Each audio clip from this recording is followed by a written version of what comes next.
কোনো চুক্তি ছাড়াই ভেস্তে গেল যুক্তরাষ্ট্র ইরান শান্তি আলোচনা। আস্থা অর্জনে ওয়াশিংটনের ব্যর্থতাকে দায়ী করল তেহরান। বিচারক নিয়োগ সহ ১৬ অধ্যাদেশ নিয়ে কোনো অস্পষ্টতা ও অস্বচ্ছতা নেই মন্তব্য আইনমন্ত্রীর। অধিকতর যাচাই শেষে ব্যবস্থা। সার্বভৌমত্ব ও সংবিধানের মর্যাদা সমুন্নত রাখার আহ্বান প্রধানমন্ত্রীর। সার্বিক নিরাপত্তা রক্ষায় সশস্ত্র বাহিনীর প্রশংসা। ভোজ্য তেলের দাম বাড়ানোর প্রস্তাব নাকচ করলেন বাণিজ্যমন্ত্রী। মধ্যপ্রাচ্যে যুদ্ধসহ বৈশ্বিক নানা কারণে উদ্বেগ। হত্যার শিকার পীরের মুখমণ্ডলে ১৫ থেকে ১৮টি কোপ। হামলাকারীদের বয়স ১৫ থেকে ২৫ বছরের মধ্যে বললেন ভক্তরা। স্বাগত জানাচ্ছি দ্য বিজনেস স্ট্যান্ডার্ড এর নিয়মিত আয়োজন টিভিএস রাত ৮টার সংবাদে। সঙ্গে আছি তামান্না খন্দকার। দেখছিলেন সংবাদ শিরোনাম, এবার বিস্তারিত। কোনো চুক্তি ছাড়াই ভেস্তে গেছে যুক্তরাষ্ট্র ইরান শান্তি আলোচনা।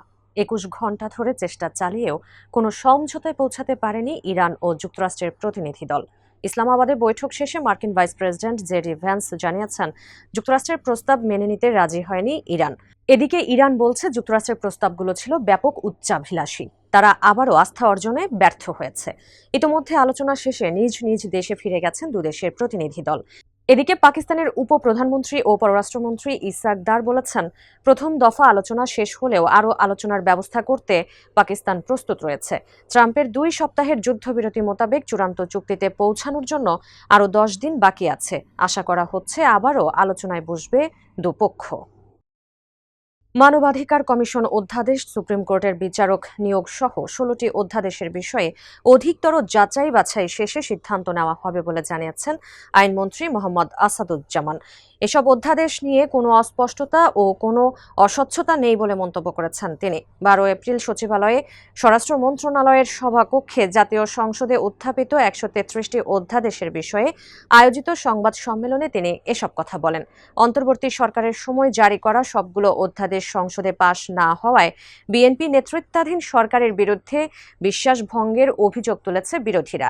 এই অভিযোগে জামায়াত ইসলামী ও জাতীয় নাগরিক পার্টি থেকে নির্বাচিত এমপিরা সংসদ অধিবেশন থেকে বেরিয়েও গেছেন।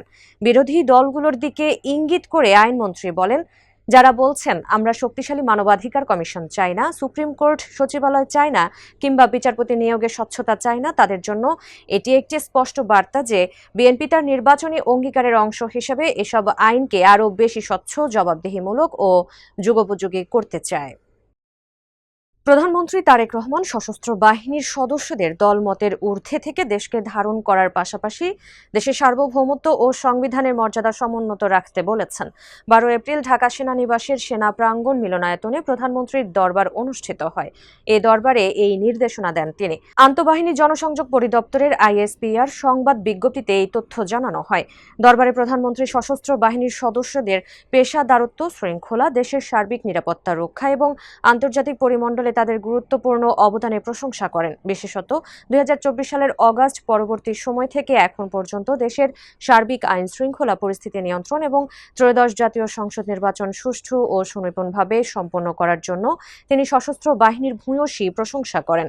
প্রধানমন্ত্রী সশস্ত্র বাহিনীর ভবিষ্যৎ সক্ষমতা বৃদ্ধি, আধুনিকায়ন এবং জাতীয় উন্নয়নে আরও কার্যকর ভূমিকা পালনের লক্ষ্যে তার সরকারের সার্বিক সহযোগিতার আশ্বাস দেন।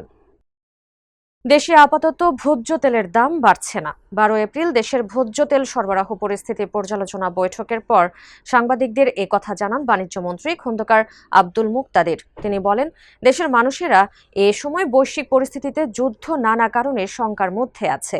আমাদের প্রথম অগ্রাধিকার হচ্ছে এর মধ্যে যেন কোনো পণ্যের দাম না বাড়ে, সেটিকে লক্ষ্য হিসেবে নিয়ে আমরা পদক্ষেপ নেব। বাণিজ্যমন্ত্রী বলেন, ভোজ্য তেল নিয়ে আমরা নিয়মিত বসি। এটি একটি সংবেদনশীল পণ্য। এটির দাম বাড়লে ক্রেতারা নাখোশ হন। এজন্য নিয়মিত বিরতিতে আমরা দেশের তেলের সরবরাহ পরিস্থিতি, আমদানি পর্যালোচনা করি। তবে এ বৈঠকে দাম বাড়ানোর বিষয়ে এখনো বলার মতো কোনো কিছু হয়নি। বাণিজ্য মন্ত্রণালয়ের সভাকক্ষে এ সময় দেশের ভোজ্য তেল সরবরাহকারী প্রতিষ্ঠানগুলোর প্রতিনিধিরা উপস্থিত ছিলেন। কুষ্টিয়ায় হত্যার শিকার পীর শামীম রেজা ওরফে জাহাঙ্গীরের লাশের ময়নাতদন্ত সম্পন্ন হয়েছে। ১২ এপ্রিল দুপুরে কুষ্টিয়া জেনারেল হাসপাতালের মর্গে লাশের ময়নাতদন্ত হয়। হাসপাতালের একজন চিকিৎসক ময়নাতদন্ত সম্পন্ন করেন। জানতে চাইলে জেনারেল হাসপাতালের আবাসিক চিকিৎসা কর্মকর্তা RMO হোসেন ইমাম বলেন, নিহত শামীম রেজা ওরফে জাহাঙ্গীরের মুখমণ্ডলে 15 থেকে 18টি এলোপাতাড়ি কোপের দাগ দেখা গেছে। এছাড়া শরীরের অন্যান্য জায়গায় জখম হয়েছে। মূলত মুখমণ্ডলের আঘাতে অতিরিক্ত রক্তক্ষরণে তিনি মারা গেছেন। ময়নাতদন্তের পর লাশ পুলিশ নিয়ে গেছে। এদিকে নিহত পীরের ভক্ত জামিরন জানিয়েছেন, যারা লাঠিসোঁটা নিয়ে এসেছিল তারা সংখ্যায় প্রায় 80 থেকে 90 জন, বয়স 15 থেকে 25 বছরের মধ্যে, কেউ কেউ বড় ছিল।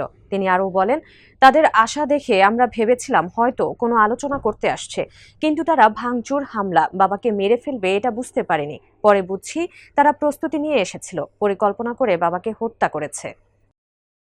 দর্শক, এই ছিল টিভিএস রাত 8টার সংবাদে। এতক্ষণ সাথে থাকার জন্য ধন্যবাদ সবাইকে।